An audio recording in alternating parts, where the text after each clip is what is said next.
The first day is over. You have 9 more left to work. To work very hard. To get the best result of your stay here, you have to work very hard, diligently, ardently, patiently, but persistently, continuously. It is your own hard work which will give you the best fruits of your stay here. Nothing else.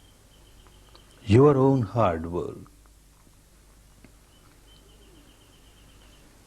From morning 4:30 till night 9:30, you have to keep on working very diligently,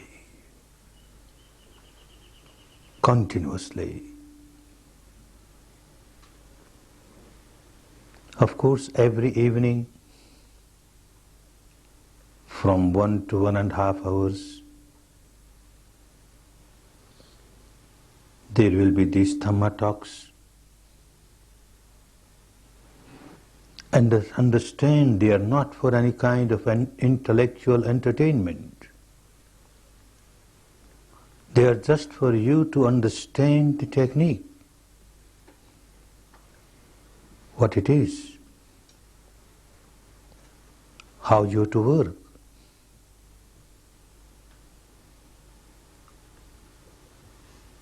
Without understanding the technique, although you may work very hard, very diligently, but you may not work properly. And if you don't work properly, you can't expect the results, the good results that everyone gets by practicing this technique.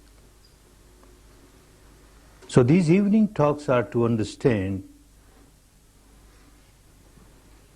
how this technique wants you to work, and then work accordingly.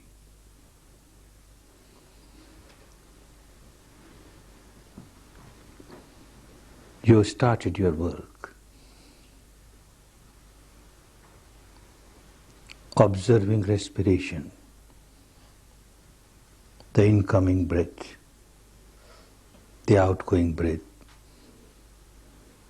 as it comes in naturally, as it goes out naturally.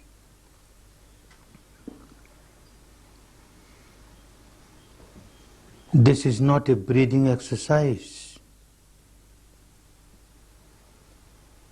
You are not supposed to control your breath, not supposed to regulate your breath.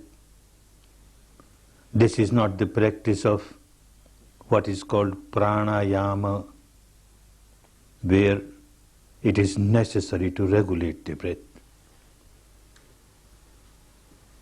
Different techniques have different peculiarities, specialities.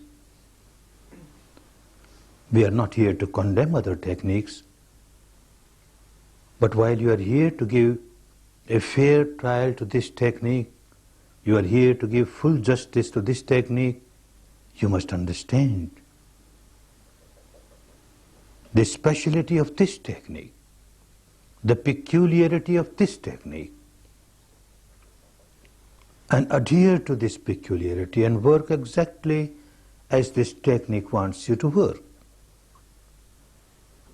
Don't try to regulate your breath, natural breath. If it is deep, you are aware, it is deep. If it is shallow, you are aware, it is shallow. If it passes through the left nostril, you are aware, it is passing through the left nostril. If it passes through the right nostril, you are just aware, it is passing through the right nostril.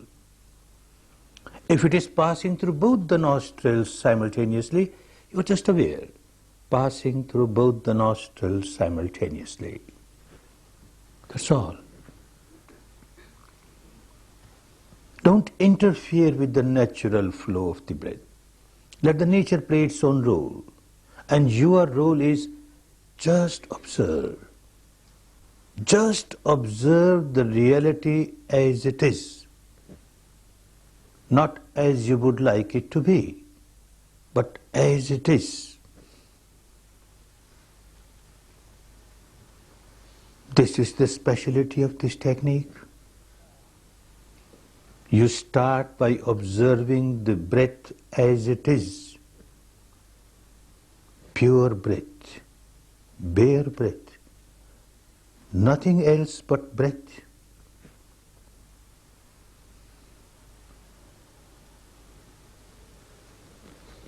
I know with the experience of thousands of students who come to the courses that the first day is a difficult day.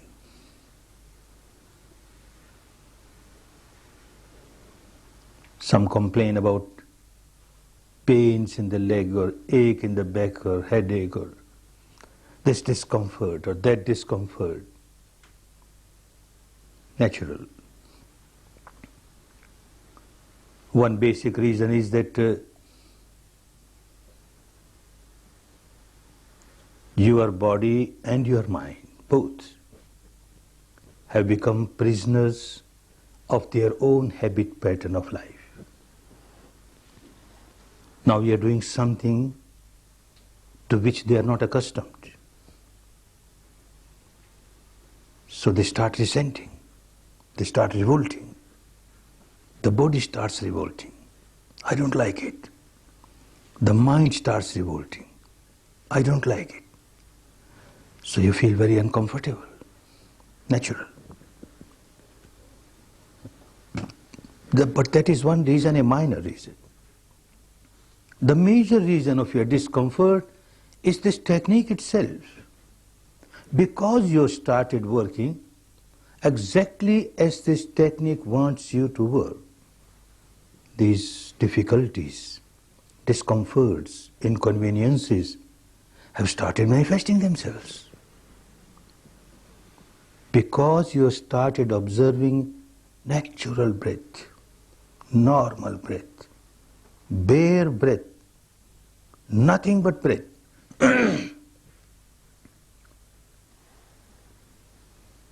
There are many techniques where along with the awareness of the breath, you are asked to recite any word mentally.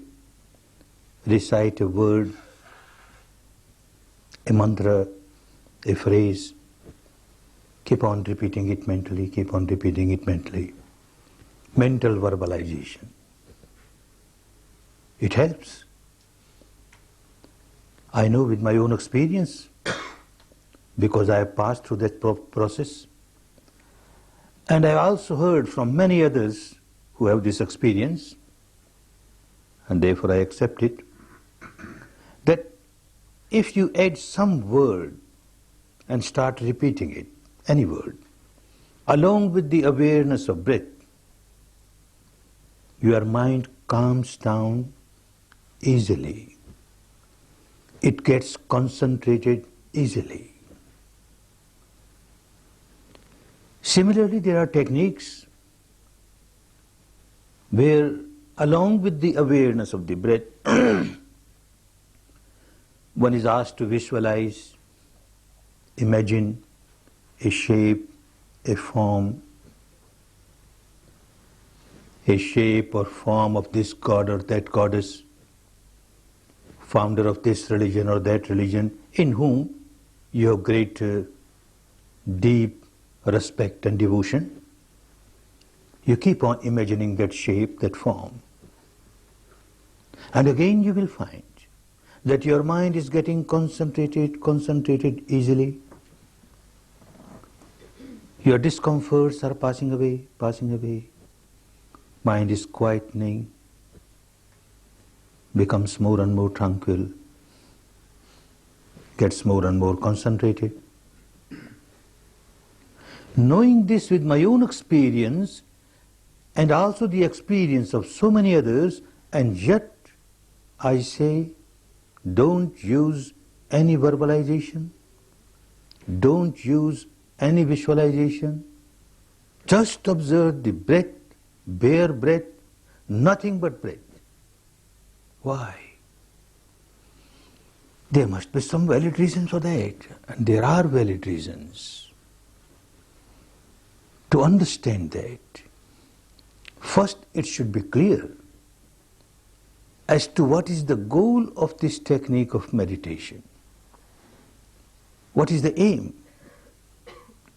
If the aim of the meditation was to get the mind concentrated, to calm down the chattering mind, well, certainly one must use some kind of verbalization or some kind of visualization or imagination. Nothing wrong.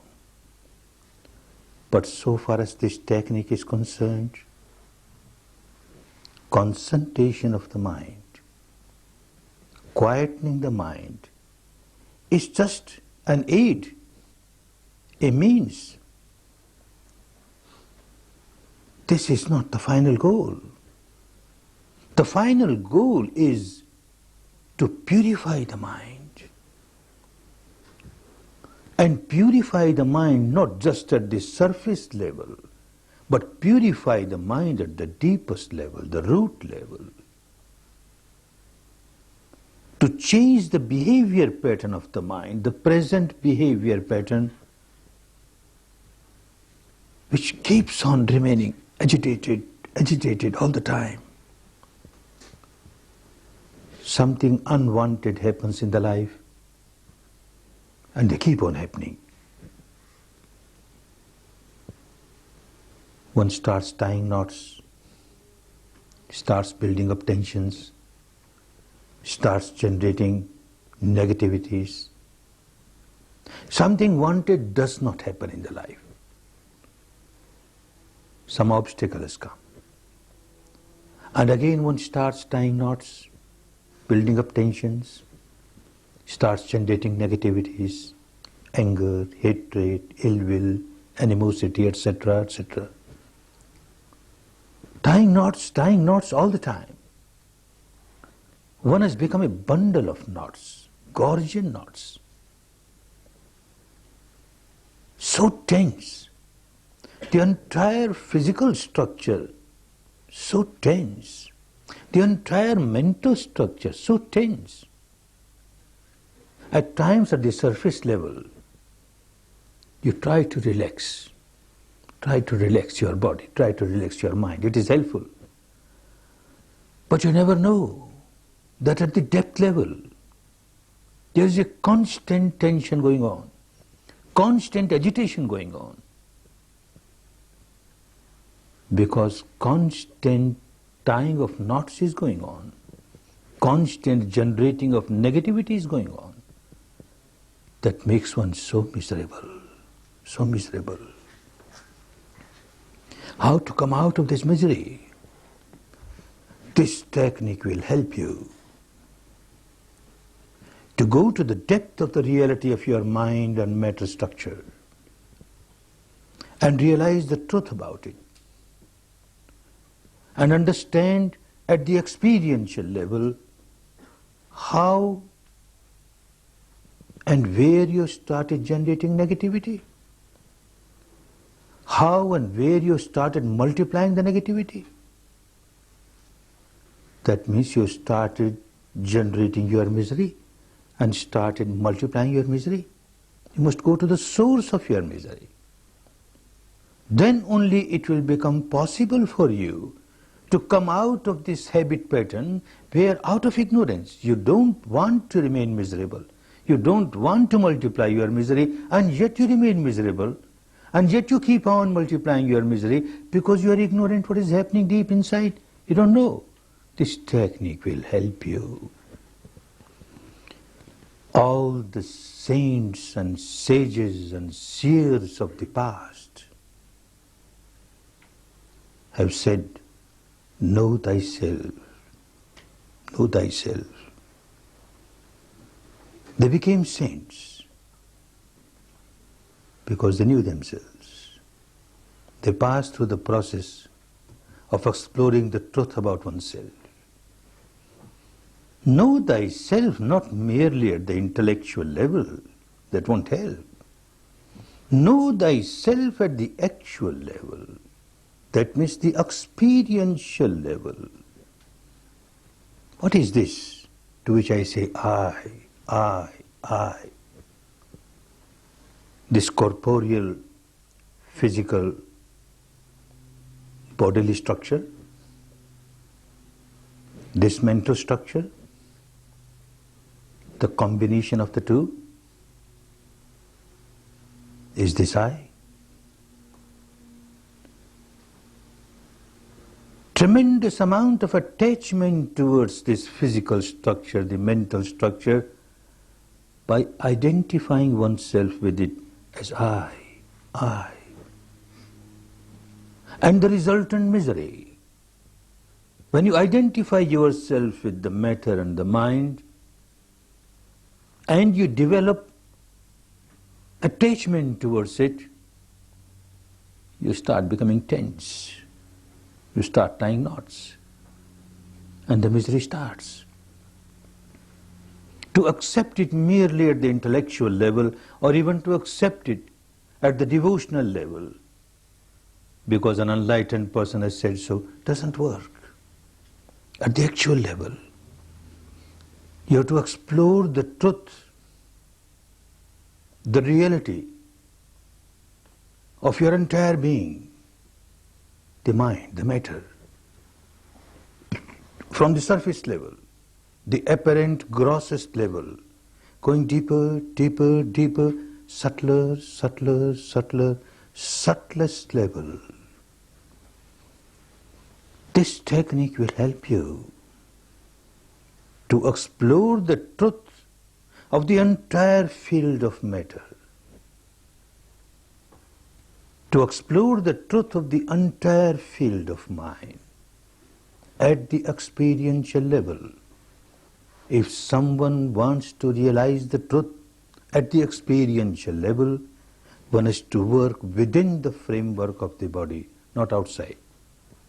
So the technique will help you to explore the reality within the framework of your own body. And respiration, the breath, will be a very important tool for you. Pure breath, bare breath, as it is.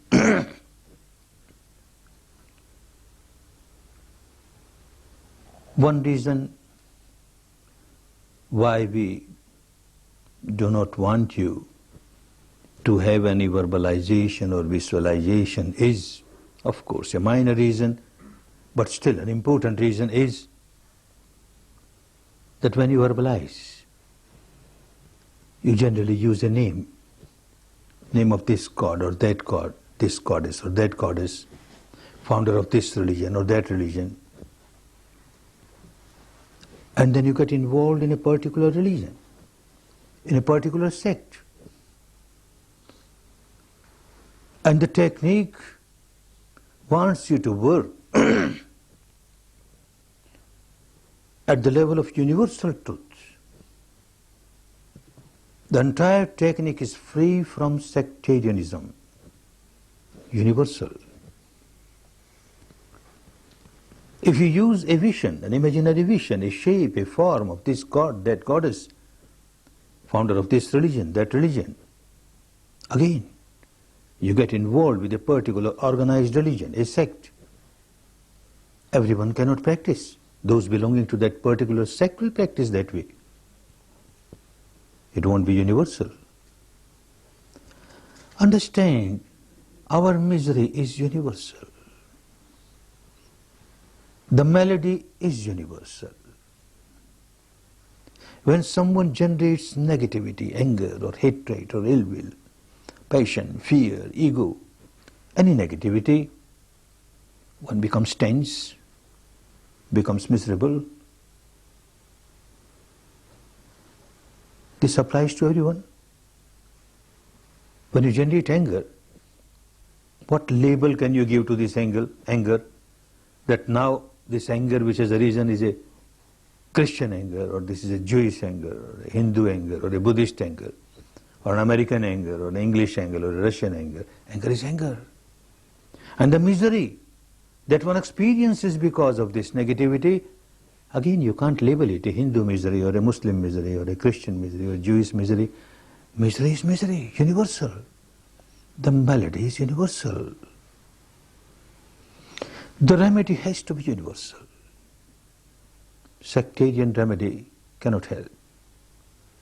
Therefore, one very important requisite of this technique is that every step that you take on this path, from the beginning till the final, you reach the final goal, every step must be with the truth, the truth, the truth, the truth that you experience, the truth that you experience at this moment, like this, from moment to moment, from moment to moment.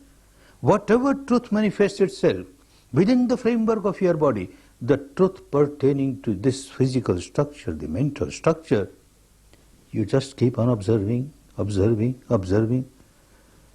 This is universal. Same with everyone. Till you reach the final goal. Don't mix up with any belief or dogma or cult or philosophy of this tradition or that tradition, however correct they may be, however true they may be. The reality that you have not experienced is no reality for you. The reality experienced by an enlightened person, the Buddha, or say Christ, or say Muhammad, is the reality for those people, not for you. When you reach that stage and realize yourself, it becomes a reality for you, not till then. So work with the reality that you experience directly within the framework of your body, from moment to moment, from moment to moment.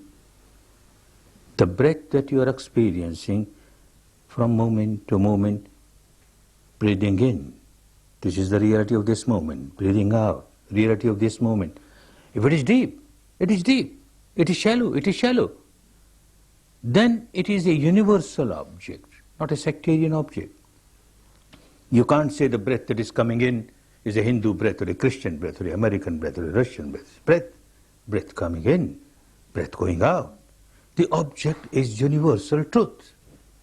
If you keep on working with universal truths, the technique is such, it will keep on taking you from very solidified, intensified, apparent truth of the surface level, and you will find how day to day, as you are here for 10 days, day to day, piercingly, penetratingly, dividing, dissecting, disintegrating, dissolving, you are moving towards subtler reality, subtler reality. Day to day you will be moving from the gross to the subtle, the subtler, the subtler. And certainly this technique will take you to the stage where you experience the subtlest truth pertaining to the matter at the experiential level, the subtlest truth pertaining to the mind at the experiential level, the subtlest truth pertaining to the mental contents at your experience level. And then a time will come when you have explored the entire field of mind and matter, you will be able to transcend that field and experience something which is beyond mind and matter. No words can explain what it is. It has to be witnessed, to be experienced, the ultimate truth. And the whole process is a process which will make you realize the truth about your own self. Know thyself.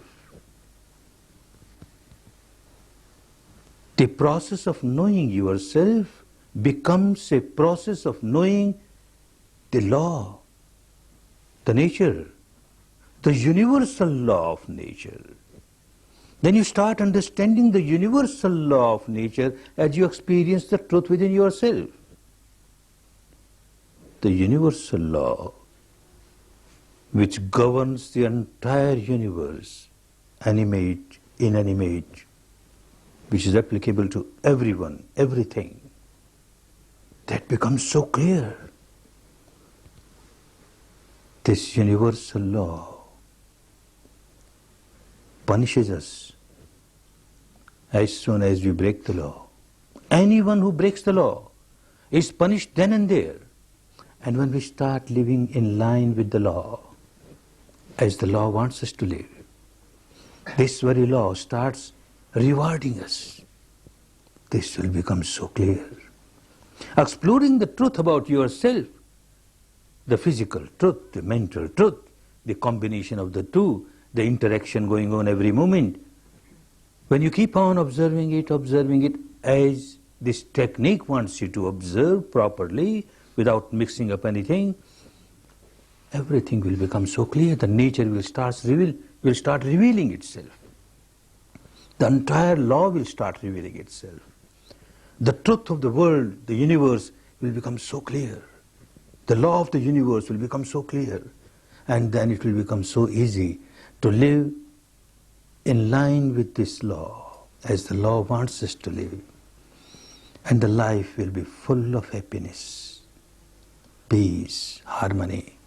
Not just at the surface level of the mind, the entire being, mind and matter, the combination of the two, will be full of peace, harmony, happiness. This is the goal of this technique. Not that in 10 days you will reach the final goal, but within 10 days you will grasp the technique how to work to explore the reality within yourself, moving step by step, always from the gross reality towards the subtler,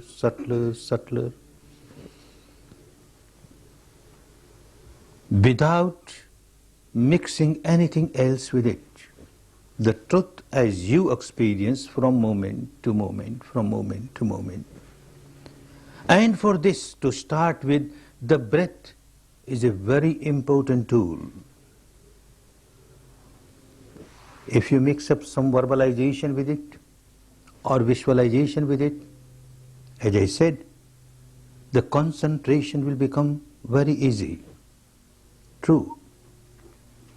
But as your mind gets concentrated with the verbalization, with the visualization, you forget all about the breath.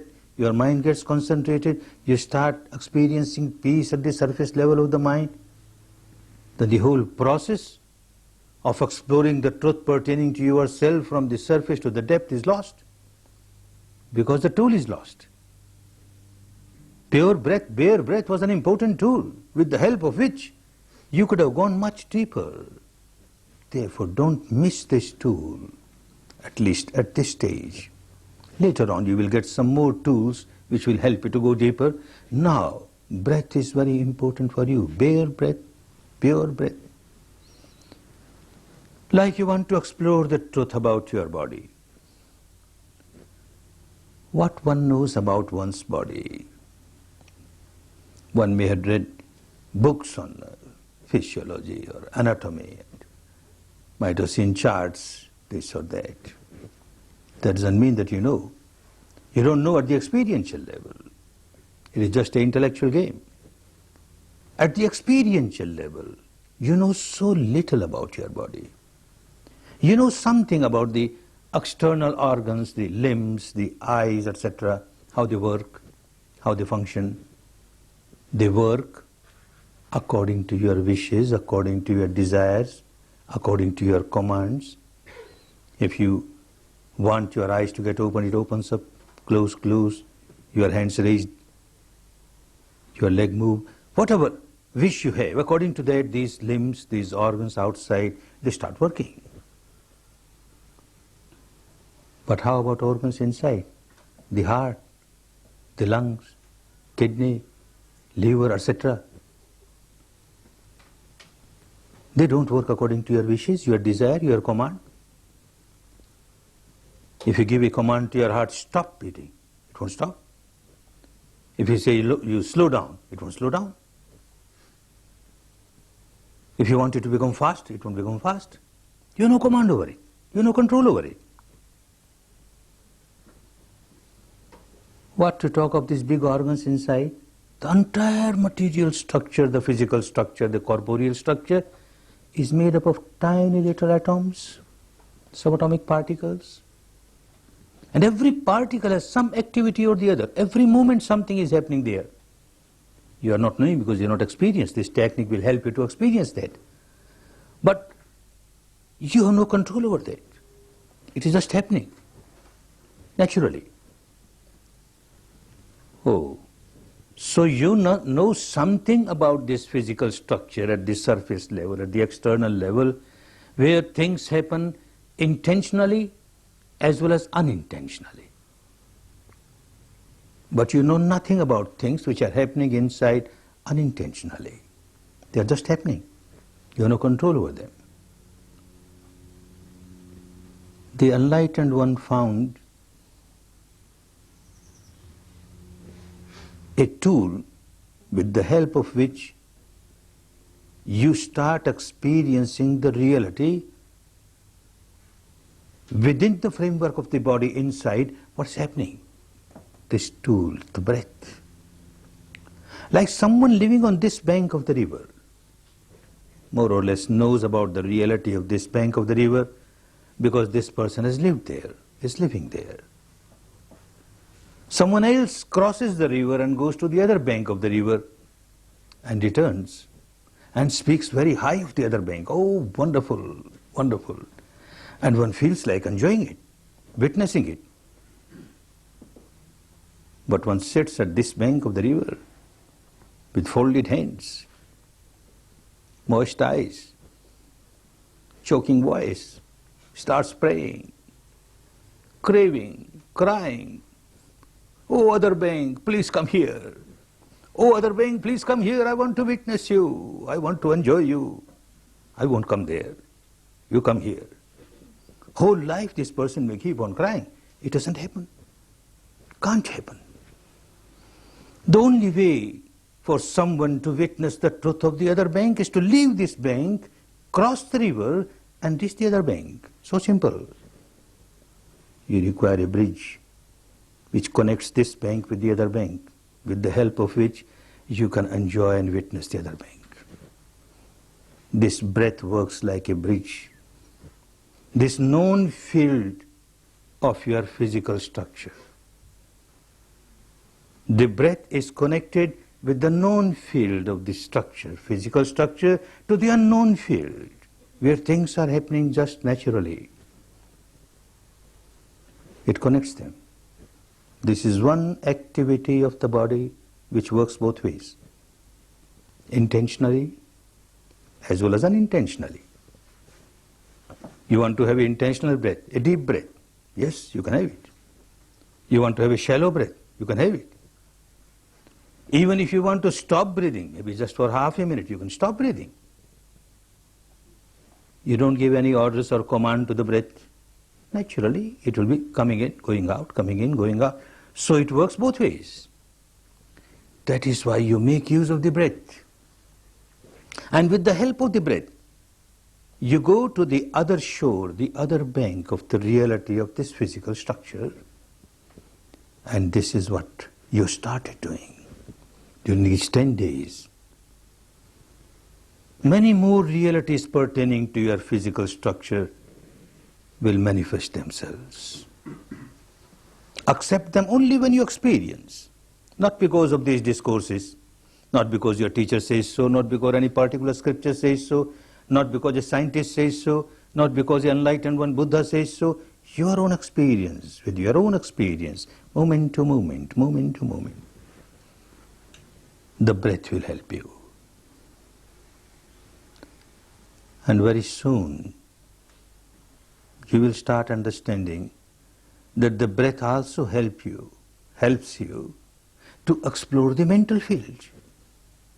Initially it will look, the breath is a physical function, coming in, going out. But very soon you start realizing it has got so much to do with the mind. And it has got so much to do with the mental impurities, the defilements, the negativities. As you practice, you will start realizing then when your mind starts rolling in any negativity, anger, hatred, ill will, animosity, passion, fear, anything, the respiration, the breath loses its normality. It is no more normal. It becomes slightly hard. It becomes slightly fast. And when that particular negativity has passed away, you find the breath has again become normal. Your breath is strongly related to your mind also, and the mental negativities also. It will become clearer and clearer. And you are here to go to the source of your problem, your day-to-day problem. That means the origin of your negativities. This breath will help you at the mental level to go to the depth of your problem where the negativity arises. It will help you to explore the reality about your mind also. At the material level, you were just observing the whole day the breath coming in, the breath going out, coming in, going out, passing through left nostril, passing through right nostril, passing through both the nostrils, deep, shallow, whatever it is, you are observing it. That was you are observing the truth about the physical structure. Tonight, tomorrow whole day, you will start experiencing the truth about the physical structure at a little subtler level, deeper level. It is there all the time, but you never experienced it. Now you will start experiencing it. Understand the exploration at this stage is a small area. You have to explore the reality within this limited area with the base of the upper lip covering the entire area of nostrils. You are keeping your attention at the entrance of the nostrils and the passages inside the nostrils. The breath passes over this area and you are aware of it. Now within this limited area, see, if the area is smaller, you will notice that because you are working on a smaller area, your mind is becoming sharper and sharper, subtler and subtler, sharper and sharper, more and more sensitive, starts feeling subtler realities. If you have bigger area to work upon, the mind does not become sharp so easily. That is why the enlightened one wanted you to work on a small area. After 1 or 2 days, you will narrow down this area also. Narrower the area of your awareness, sharper the mind is bound to become. Mind becomes sharper and sharper to feel subtler realities. Tonight and tomorrow you will start feeling, you might have started feeling even today, you will start feeling the touch of the breath, touch of the incoming breath, touch of the outgoing breath. Anywhere within this limited area. Not necessary it should touch everywhere. Anywhere on the inner walls of the nostrils, or maybe on the outer rings of the nostrils, or maybe on the area below the nostrils, above the upper lip. Within this limited area, anywhere you feel the touch, you are just aware, do nothing. The whole technique is just be aware, just be aware. If you feel a touch, you are aware, there is a touch. If you don't feel, you don't feel, you are just aware, the breath coming in, going out, but give importance to the touch. And then you will notice, day after tomorrow, you started feeling still subtler reality, and the day after, still subtler reality. Like this you will move from the gross reality to the subtle reality, the subtler, the subtler, the subtlest, pertaining to this corporeal body, and so also pertaining to the mind. Today nobody told you to observe your mind, but unintentionally you started observing your mind. You noticed what kind of mind I am carrying. You were asked to observe your respiration. You observe hardly 2 respiration and gone. This mind is gone somewhere. And after a long time you realize, oh, where it is gone? I was here to observe my breath, and again you bring it. Again after 1 or 2 breaths, gone somewhere. And again you realize you bring it back. And not only that, when you find this mind wandering again and again, a flickering mind, you feel so agitated. What kind of mind I am carrying? It cannot work this ordinary work just to observe. It has nothing to do. Respiration is there. It's not a breathing exercise that you get fatigued because of that. It is there. And your job is just observe. It's just happening. You're sitting on the bank of the river. The river is flowing. What you have to do? And still, it cannot do even this easy job. You feel very frustrated. You generate agitation, irritation. Oh no, no. Then you are going against the technique.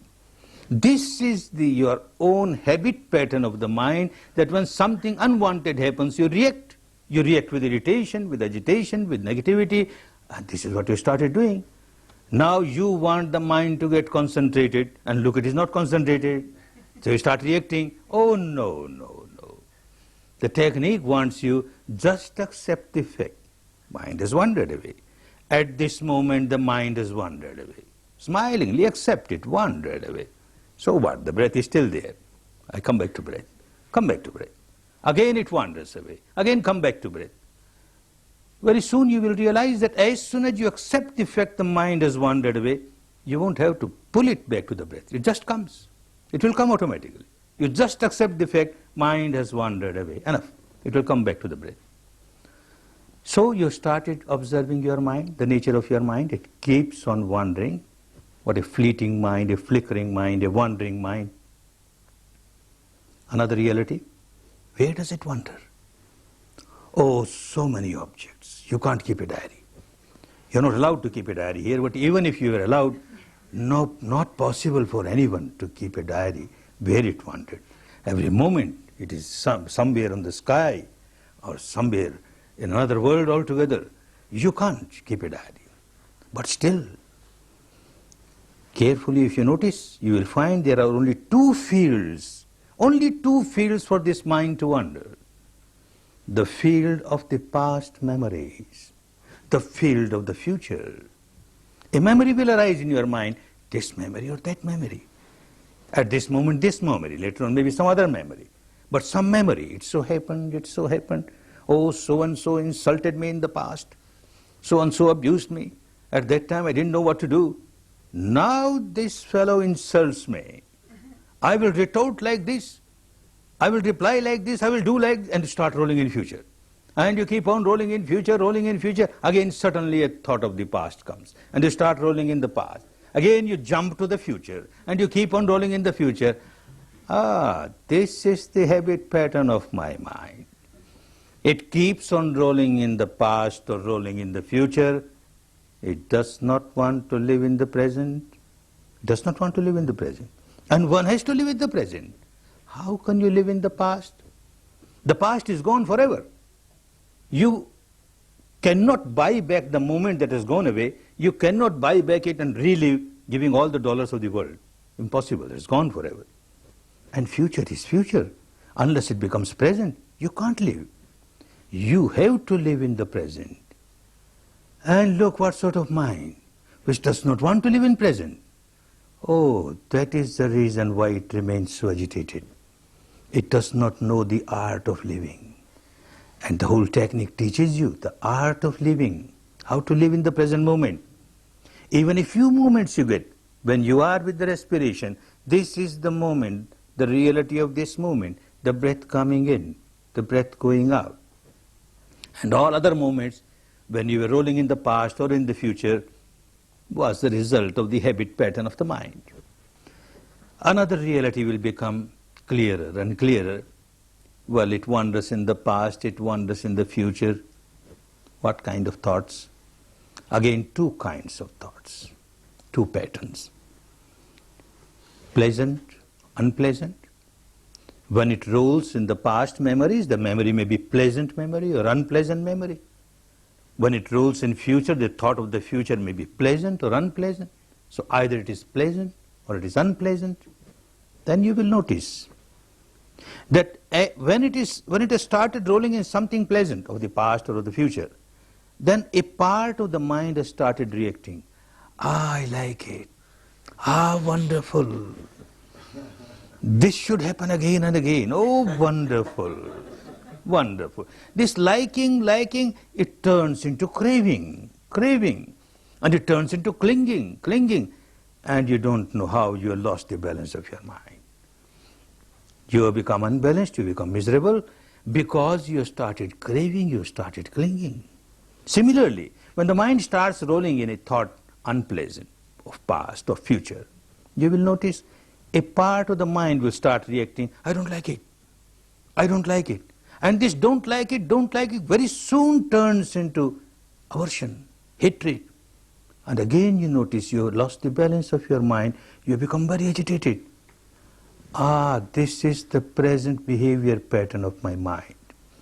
It keeps on reacting with craving, clinging, aversion, hatred, which in the language of the days of Buddha was raga, craving means kraga, and dvesha, aversion. So all the time craving, aversion, therefore all the time agitated. Why this craving? Why this aversion? Because one does not know what is happening deep inside. A surface level of the mind remains busy with the outside objects, and one does not know the depth of the mind where craving arises, where aversion arises, where agitation arises, where misery arises. This is what is called ignorance, moha, and also moha, ignorance. The mind is so ignorant. At times you will notice how ignorant the mind is. A thought arises in the mind, past or future, doesn't matter, pleasant or unpleasant, doesn't matter. A thought has arisen in the mind. And before even one sentence is over, some other thought has started. And before one sentence is over, some other thought has started. Irrelevant thoughts. There is no sequence of thoughts. And this is madness. What else madness can be? When you say somebody an insane person, a mad person, this person is mad, this person is insane because this person has no sequence of thoughts. An example. An insane person, hungry from last 4 days, you feel compassionate, you offer him a plate full of food. Very happy, he sits down because he is hungry. He takes just one morsel of the food, and before this morsel reaches the mouth, his thought pattern has changed. Now he starts thinking, I am in a bathroom, I am taking bath, and this is a soap cake. Starts rubbing it on his body. And before that is over, another thought starts coming. This person who has come is my enemy, and he has come to kill me. And before he kills me, I should kill him. And how to kill him? Oh, these are the hand grenades. I throw, and he will be dead. Throws away whole food. This is a mad person, insane person.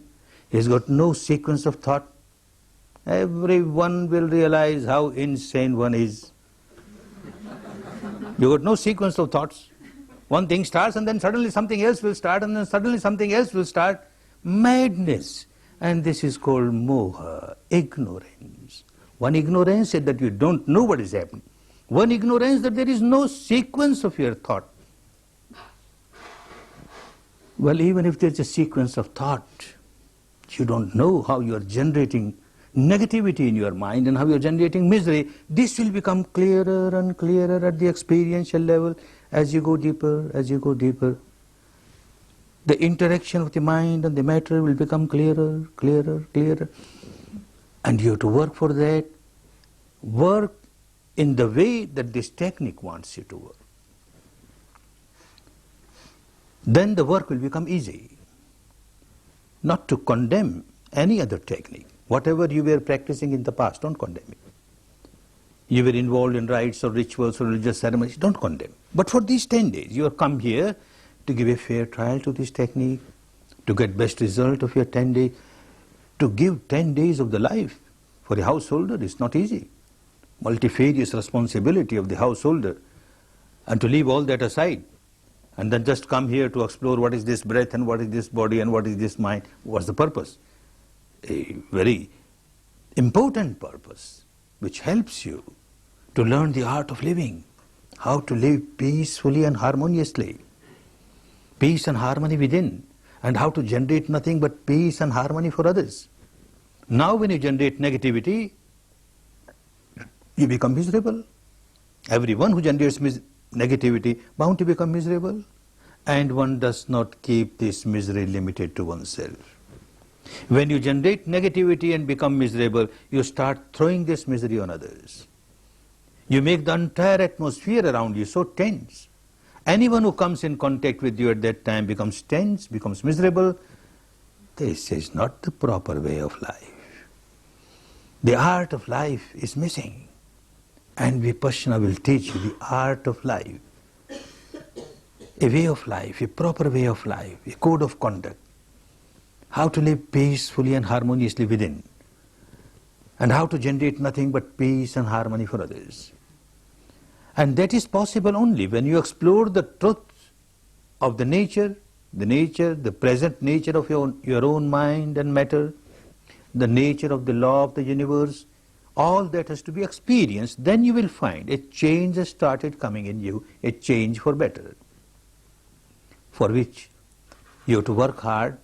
And for that, there are certain important advices, some warnings for you, so that you make best use of your next 9 days. One very important thing is that this is a very serious job that you are doing. It is actually a deep surgical operation of your own mind. Deep surgical operation. And when you do deep surgical operation, very deep-rooted complexes start coming up on the surface. Natural. When you cut open the wound, the pus starts coming up on the surface. It is for your good. But the whole process of cutting the wound and taking the pus out is unpleasant. You have to face it, accept it, bravely. I have to cut open the wound to take out the pus. And every unpleasant experience that you have, bear it smilingly, because it is for your good. As I said, the discomforts that you started experiencing today is a part of the game. You started making the operation of the mind. The wound is cut and the pus has started coming up on the surface. And you have to face the music now. Face it. Face it smilingly. You have to face. Example. Back in the East, when a housewife prepares food, they use the fireplace using charcoal, the burning charcoal. The food is cooked. And now this fire is not needed, and they want to use this charcoal again for the next cooking. To extinguish the fire, they take handful of water and throw on those burning charcoals. The nature of the charcoal, hot, so hot, burning hot. Nature of this water, so cold. As they come in contact, this cold, this hot, great impact, great reaction. And there is a great reaction, chung. There's a sound of chung comes there. You throw another handful of water. Again chung. You keep on throwing handful of water, chung, chung, chung, till the temperature of the charcoal has come in line with the temperature of your water. It is no more hot. Then you may throw a bucket full of water. No chung. So understand, this is chung of your body. That moment, maybe you are working for 1 hour. You will have maybe one moment when your mind is just with your breath. Coming in, going out, reality of this moment. There is no ignorance, this is the truth, there is no imagination involved, and no craving, no aversion. When a breath is coming in, you don't start craving, I want more breath, more breath. It is there, no use craving. And when the breath is going out, you don't start saying, I don't want breath, It is going out to come back, it goes out to come back. You just remain equanimous, you just observe. That particular moment when your mind is just equanimous, observing the truth as it is, without ignorance, with the reality, without craving, without aversion, is a wonderful moment. That moment, part of the mind is so pure, but still you got so much garbage deep inside. And all that impurity and negativity that you accumulated at the depth of your mind, this purity of this moment comes in contact with that impurity, big explosion, a volcanic explosion, a big chung. And that comes up on the surface, a pain in the leg and pain in the back, a pain in the head, oh, so much discomfort, oh, so much discomfort, I better run away, this is not good for me, and all those things bound to come. Make a strong determination. This is the operation of my mind. When you have a physical operation, the operation is performed by a surgeon outside, somebody else. and you are kept in anesthesia, you don't know what's happening. But here, you have to make your own operation. No anesthesia. And you have to face everything that comes up now. Be brave. Face it. It is for your good. That is how you start changing the behavior pattern of the mind. Face it. And develop the strength of the mind. Because no anesthesia is involved. You have to develop this quality, strength of the mind. One strength of the mind is that I will observe all the rules, the regulations. Like you enter a hospital, all the rules of the hospital you have to accept. Like similarly, you have come to a hospital. Don't say mental hospital. You have come to a hospital to some extent, yes. You are here to purify your mind, make it a healthy mind. You have to observe all the rules, all the rules. One rule is 10 days you are in a prison, you can't go out. You can't go out. People who come to the course before they join the course, they are asked, are you prepared to stay for 10 days? And when they come to the course again, they are shaken. Are you prepared? Look, read these rules. Sign up. Are you prepared? And then again somebody gives a small talk. Are you prepared? You have to stay for 10 days. And yet, with the experience of so many people and so many courses, we find, not all, but some who are a bit weak-minded, as the first day goes, the operation has started. The second day, there's agitation. One feels like running away. Oh, this is not good for me. Some other time. I'll come some other time. And wants to run away. No. Then again on the fourth day, another deep operation starts. And the fifth day goes deeper. By the time one reaches the sixth day, again, this agitation will start in the case of some. I want to run away. I want to run away. The second day, the sixth day, maybe on some other days too, but the second day, the sixth day, big agitation. Face them. Face these agitations bravely with a determination. I am here for 10 days. I have to take out this garbage from deep inside. All the pus of my wound should come out. It is unpleasant, but it is good for me. I will face it. As you go to your hospital where a surgical operation of the body is going on, you have half the operation, then you say to the surgeon, no, enough. Now I'll come again and have it operated. Nothing doing, the surgeon won't allow. So also the surgeon here won't allow. No teacher will allow you in the midst of the course to go away. So have a strong determination that I won't go away, let anything happen. Another strong determination that I will abide by all the rules, especially the timetable. I am supposed to be in the hall at 8 a.m. I must be here a couple of minutes earlier. 8 a.m. I am sitting cross-legged. I've started my meditation. You come gossiping, talking, lingering, saying here, saying there, and reach 10 minutes late, 15. This doesn't work. 8 o'clock. You must start at 8 o'clock. Time is very important. Every minute is so precious for you. And then, meditation period. You have to meditate. 8 to 11, meditate. Not that now there is time, I have sat for 1 hour, enough, now let me wash my clothes, let me take a bath, let me do this. Oh, nothing doing. Meditation period. Strong determination. Another strong determination, 3 times a day.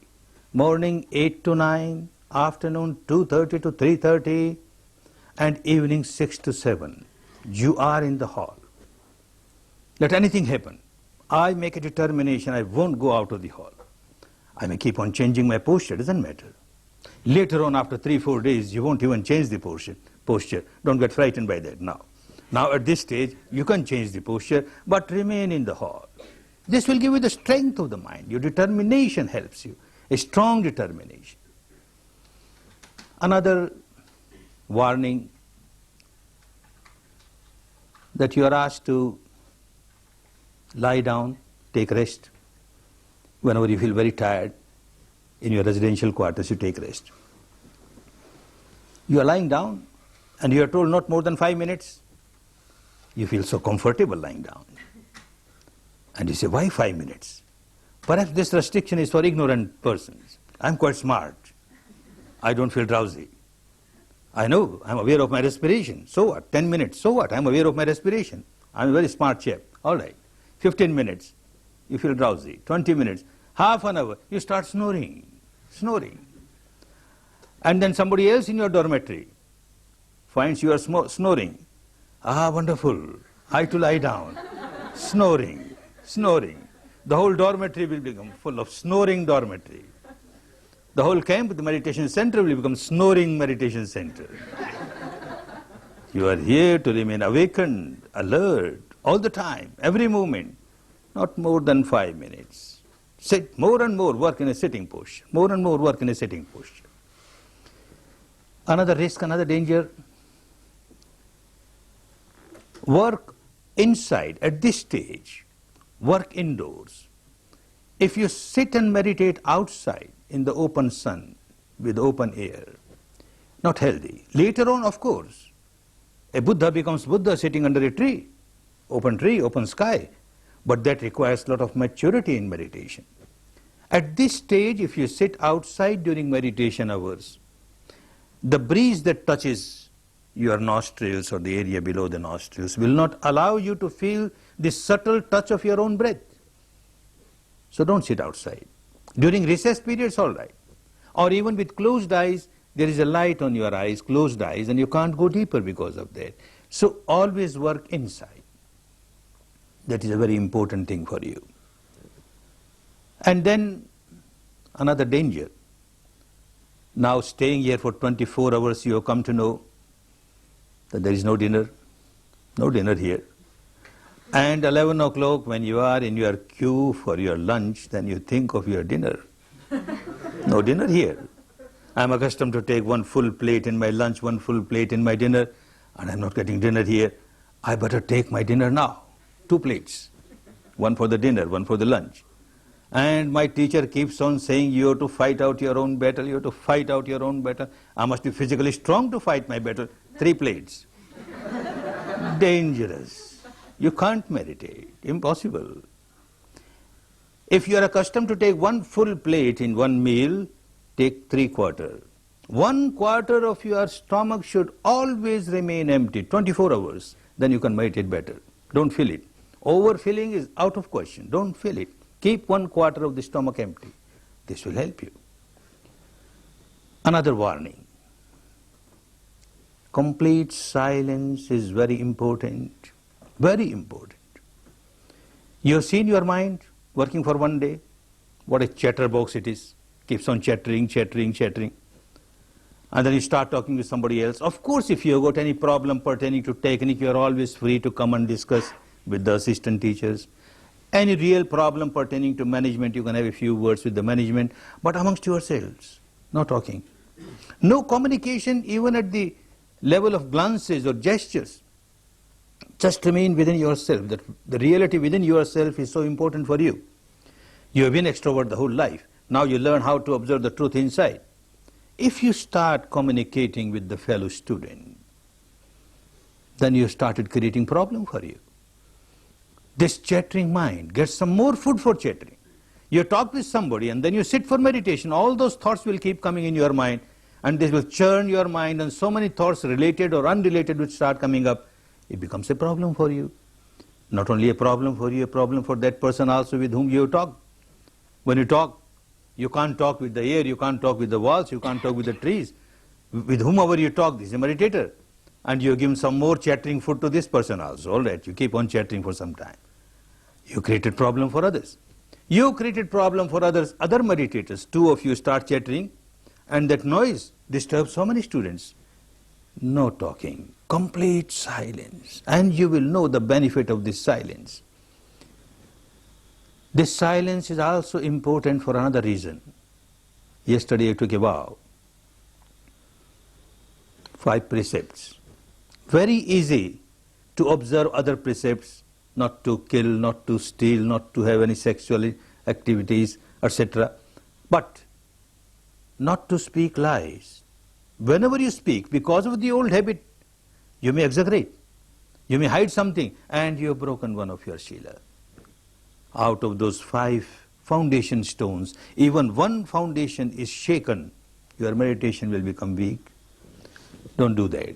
Silence, complete silence, and you will notice it is of much help to you, very much help. Another very important thing, Don't mix up anything with this technique. You surrendered yourself to this technique for 10 days. After 10 days you are your own master. But for 10 days you surrendered yourself. Don't mix up anything with it.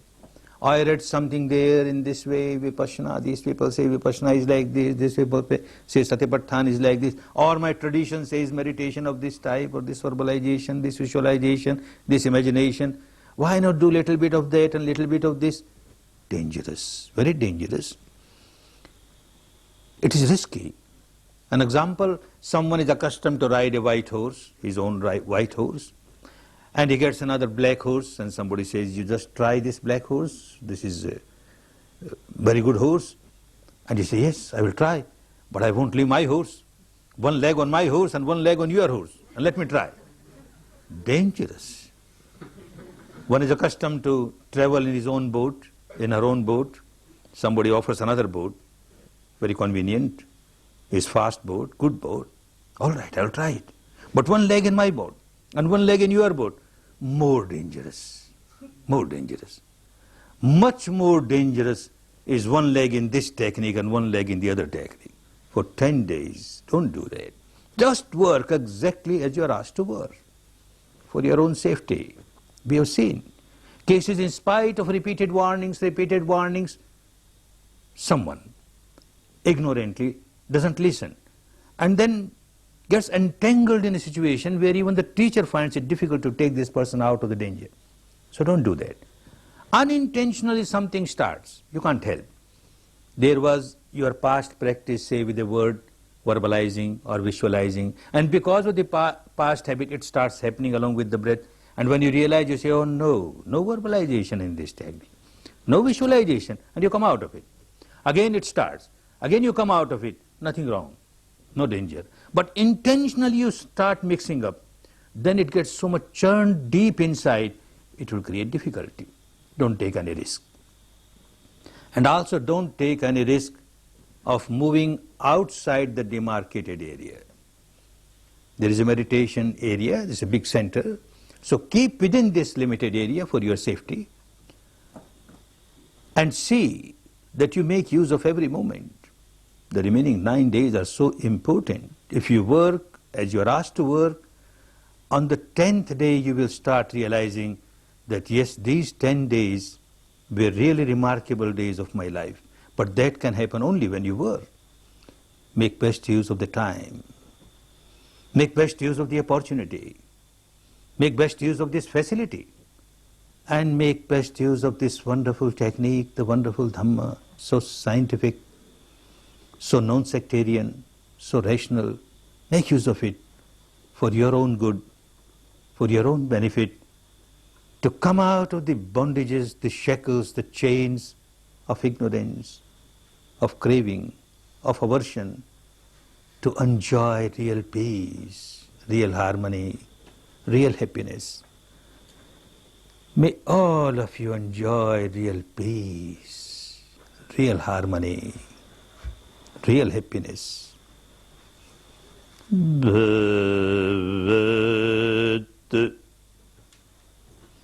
Sarva Mangalam Bhavat Sarva Mangalam Bhavatu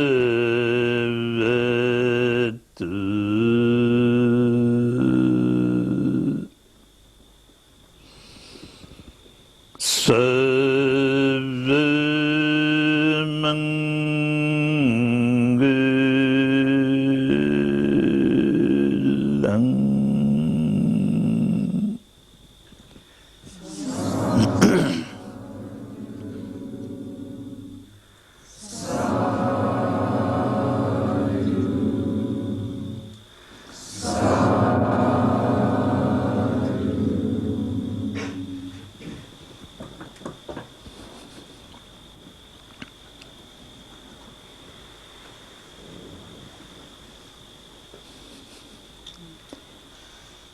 A few words of explanation for the benefit of new students. Thus now you noticed, and you will be noticing again and again, where you heard me chanting 3 times these 3 words, Bhavatu, Sabba, Mangalam.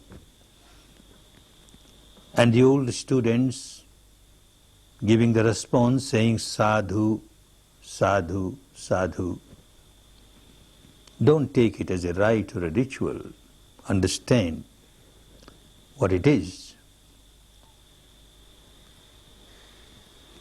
According to the technique of Vipassana, as one keeps developing in it, whenever one performs any wholesome action, which is good for oneself and good for others, at the physical level or vocal level or mental level, when one finishes that particular wholesome action, one develops love and compassion and goodwill for others. May this wholesome action of mine result in the good of others. So, Bhavatu, Sabba, Mangalam, may all be happy, may all be happy, may all be happy. Then those who listen, they also generate and develop this quality of love, compassion and goodwill. And with that love and compassion and goodwill for others, they respond, Sadhu, oh well said, well done. We are also with your good wishes. We also want, may all beings be happy. If you develop this kind of positive feeling of love, compassion for others, then say Sadhu, Sadhu, Sadhu. Otherwise not. Don't make it a rite or a ritual. Now you may take rest for about 5 minutes and then you start again. Take rest for about 5 minutes.